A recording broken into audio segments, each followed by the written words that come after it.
What is good, guys, and welcome back to another episode of the Evo 5 build. Now, like I said in last episode, we're actually going to be removing the flywheel and Loctiting the flywheel bolts so that we can get the gearbox back on and get it all back in the car so that we can start bolting everything on for the final time. Now, that must mean we've got the bits from Rossport, so let's go ahead and show you what we've got. So we like it when a bag from Rossport comes in, means it's got cool parts in it. This is only a small bag, probably the smallest bag I've ever ordered from Rossport. Probably the cheapest order I've ever made with Rossport. Here we have a brand new Exidi clutch release bearing. And then also in this box, so that we hopefully have none of the issues again, for whatever reason the gearbox has to come off, an ACT monolock. So yeah.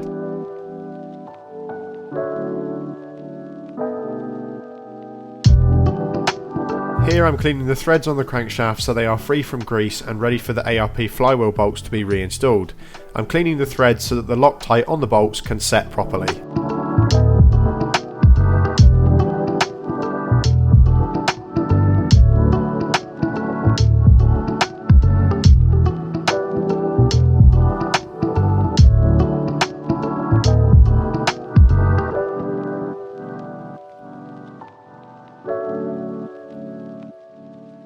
So, ARP specify between 90 and 95 foot-pounds of torque on these flywheel bolts. Now, obviously I'm working in Newton meters, so I've set my torque wrench to 125 Newton meters, which is going to be more than fine. So I'm going to go ahead and torque these up now.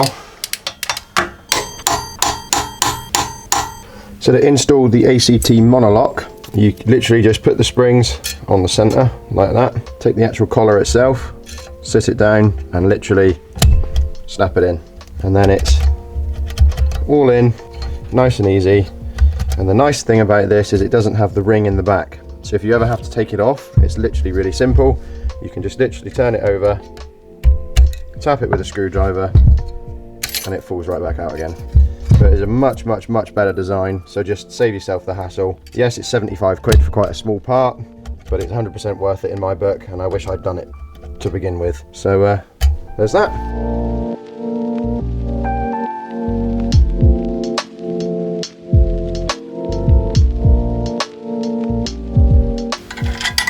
Now in my case, because the entire rotating assembly has been balanced, you need to make sure that you line up. Usually when they balance these components, they will leave a mark on the flywheel and the clutch plate, and you've got to make sure that you line those up so that these spinning parts are balanced to each other. And if you watch back in the engine tuning video, you'll see how they did that.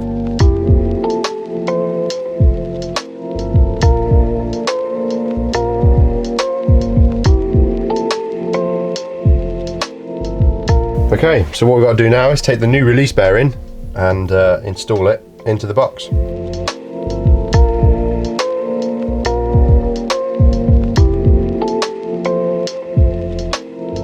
Aligning the release bearing fork whilst pushing down on the rod and making sure the two springs and little felt type spacers all stay in line at the same time can be very tricky and will probably take you a few attempts.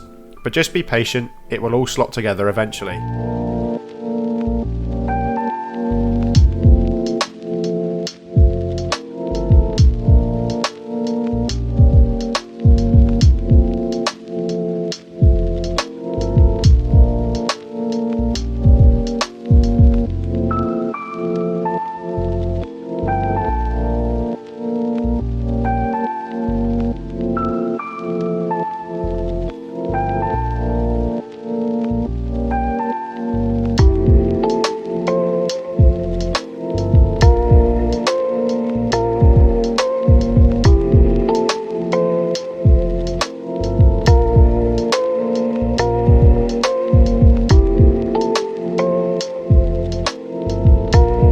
So I've been doing a lot of behind the scenes work because A, the camera's been flat, and B, I've just needed to get on with it because this thing needs to be done this year so that we can get it out on the show scene this year, and so that I can actually, for one, enjoy my car that I've spent so long building, because that's to me it's going to be fantastic just to get it out and running, which isn't that far away now.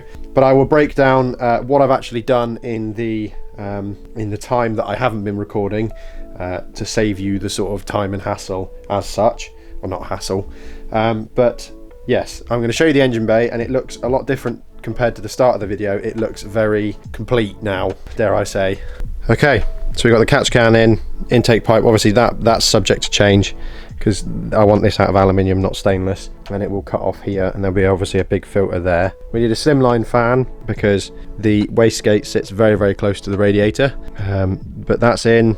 The intake manifold is not bolted on yet, but it's held on with one nut, and all of the injector looms are plugged in and tucked, and this obviously is just in here for mock-up purposes, as is the catch can at the moment. But all of the wiring loom, as you can see, is plugged in. Everything, all the sensors are plugged on, the throttle position sensor and your idle air control valve, and the entire wiring loom is run underneath on the bracket that supports the intake manifold from underneath, because we can do away with all of this emissions crap. That can all go in the bin. Plug that one off so that he doesn't do anything anymore, and then we can utilize that bracket to mount P-clamps for all of the wiring looms. We can tuck the wiring loom out of the way. The crank position sensor is all sorted and tucked, as are all of the wiring looms for the coil packs. All of the hoses are on. I've got to sort out what I want to do about this lower intercooler, this lower radiator pipe, because obviously currently it interferes with the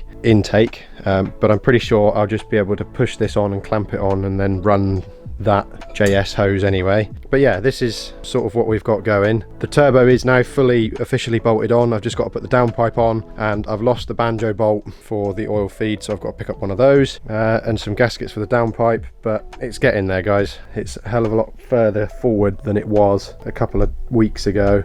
I've just needed to find a bit of time just to sort of crack on with it and get it to this stage, because obviously I'm fairly busy with work and everything, and also other projects like Jack's R34 that I've got going on as well, and a Civic build and a few other bits and bobs. But I've just needed to push some stuff to the side so that I can actually get on and put some proper hours into this thing to get it to the point where I need it to be, to the point where I can put the key in the ignition, start it, and hear it run. But yes, I will just whip the intake manifold off quickly so that I can show you what's going on underneath of it, and then you can see what I've done. Okay, so in here it runs across this bracket like I mentioned, and it's P-clamped in place, and obviously the injector wiring comes off of that loom. That all runs up there across your crank position sensor plug-in and the other coil pack connected there, and all of the engine sensors on that side. And then it runs down here, does a little like loop thing. We've got plenty of slack on the cable, which is nice, and then it splits down here, which is for all of your coolant temperature sensor, cam position sensor, and coolant level and stuff like that. And then obviously you've got your throttle position, idle air control valve and throttle position, but it's all sort of P-clamped on here nicely. This is loose because it's only here for mock-up purposes at the moment, because I will also have to run this over towards it, which is the alternator plugs to go onto the alternator over there. They're too short at the moment, so I've got to extend them so that they run over with this main loom, and then once that's done it can all be P-clamped and put back together again. But yes, it's nice to be actually having some time to do all of this sort of stuff, and now that I'm doing it, it's all sort of falling into place, which is really nice. So unfortunately this is probably going to be a little bit of a shorter video. I'm sorry for that, but that's just how it's going to have to be, because I am stupidly busy at the moment, but I've managed to prioritize some time to get this thing done, because it's about time that it needs to be ready to at least roll out of here or start or whatever. I'd love to be able to get it to start, because I really want to enjoy it this summer. So anyway, that being said, thank you guys so much for watching this video. Don't forget to leave a like down below, definitely hit the subscribe button and check out the other content we've got to offer, and stay tuned for upcoming uploads. If you hit the bell, that helps with staying updated. So yes, thank you so much for watching guys, and I'll catch you in the next one. Cheers.